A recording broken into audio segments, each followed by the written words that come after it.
भारी शख्सियत से सबक लेगी ये नई दुनिया। मंजिल पर वही पहुंचा है जो धैर्य से काम लेता है, मिटा देता है जो नाम तक के अंधियारों का। सुबह का सूरज उसी के नाम होता है। अखाड़े के चारों तरफ भारी भीड़ जम चुकी है। लाल झंडे में त्रिभुवन पहलवान का हौसला अफजाई करने के लिए सुल्तानपुर के भारी संख्या में लोग आए हैं। और देखिए त्रिभुवन पहलवान अखाड़े में मौजूद है।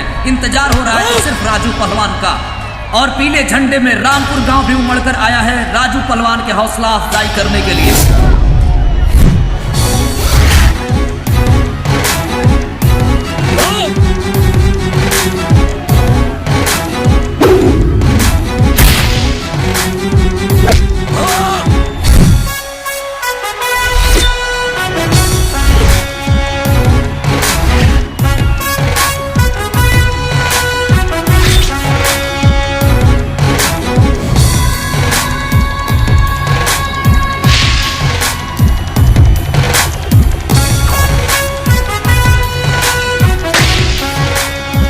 विसिल का इंतजार हो रहा है। रेफरी जैसे ही विसिल बजाएंगे खेल शुरू हो जाएगा। अभी देखिए पहला राउंड शुरू और दोनों पहलवान एक दूसरे की तरफ बढ़ते हुए और रेफरी ने विसिल बजाई और यकीनन बड़ा महासंग्राम आपको देखने को मिलेगा। लगाकर माथे पर माटी जो घुर्राए तो दंगल है, पहलवानी भुजाएं साथ लहराए तो दंगल है।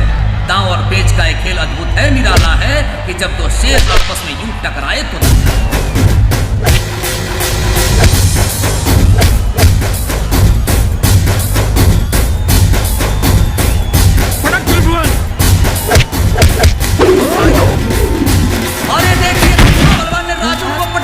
और चित करने की कोशिश कर रहे हैं। मुकाबला काफी रोचक हो गया है और यहाँ पे पहले राउंड की समाप्ति और पहले ही दांव में त्रिभुवन ने राजू पहलवान को चित करने की कोशिश कर दी थी। पहले से कयास लगाया जा रहा था कि खेल बड़ा मजेदार होगा।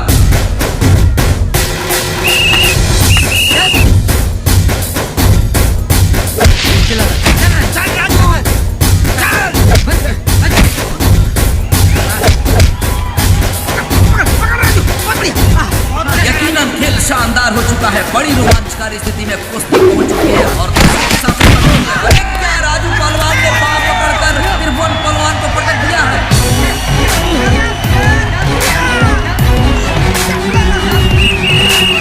और मैं आपको बता दूं कि पुराने खिलाड़ी होने का भरपूर फायदा उठा रहे हैं सुल्तानपुर के पहलवान। उन्होंने बड़ी सफाई के साथ इस कुश्ती को निर्णायक मोड़ पर लाने का प्रयास किया।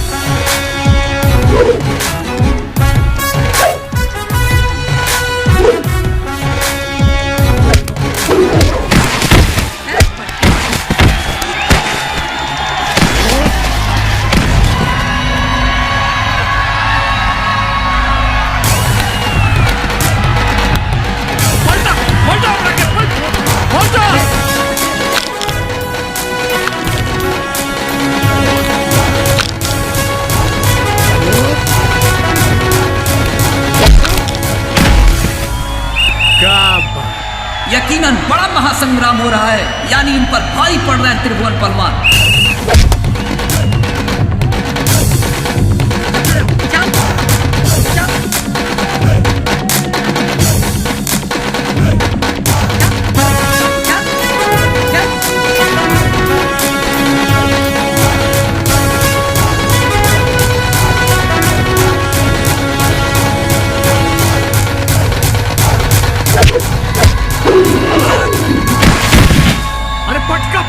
देखत का बड़ा पटका के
राजू को कोई ताकत नहीं थी, कोई जोश नहीं था। त्रिभुवन बार बार उनको पटक रहे थे।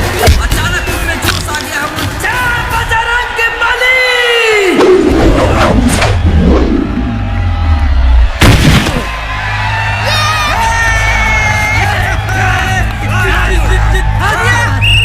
सुल्तानपुर गांव वालों के बीच थोड़ी निराशा पैदा हो गई है, लेकिन देखते हैं राजू के इस दाव का जवाब त्रिभुवन कैसे देते हैं।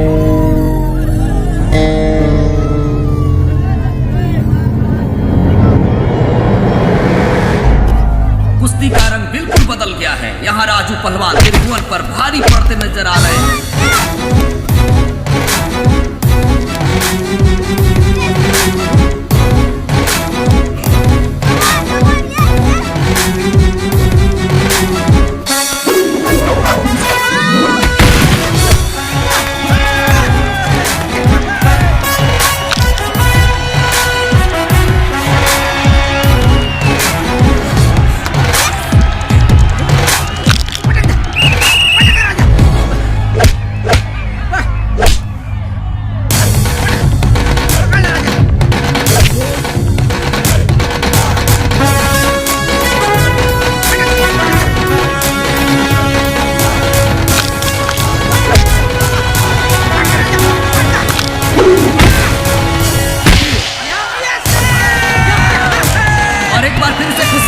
दिया है रामपुर वालों को।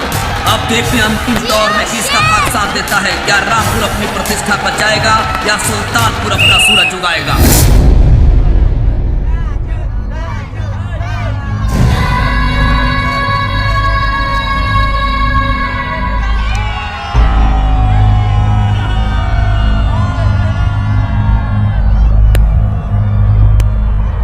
बलम जी, पटक दे त्रिभुवन के।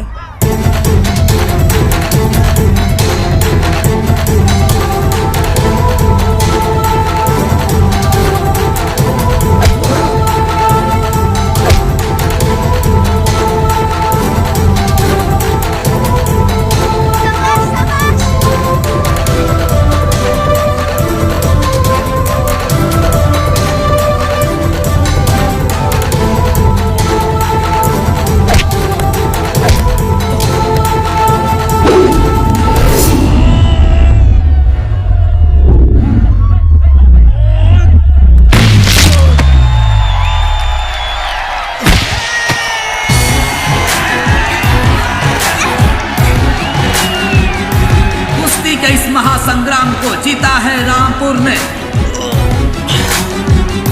और ये देखिए रेफरी ने राजू पहलवान को विजेता घोषित कर दिया है।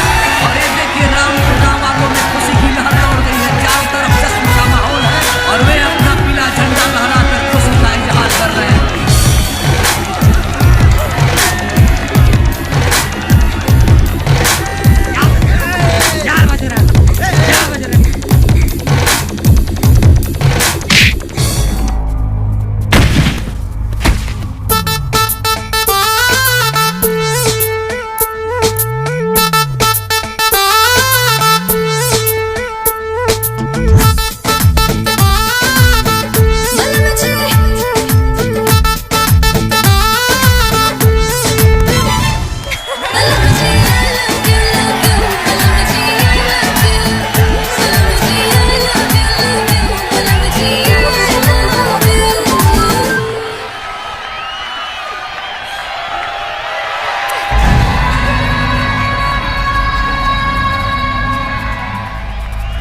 और दंगल में पटकला के बाद बियाहे के अलावा तोहरा हाथ से मिलवाई।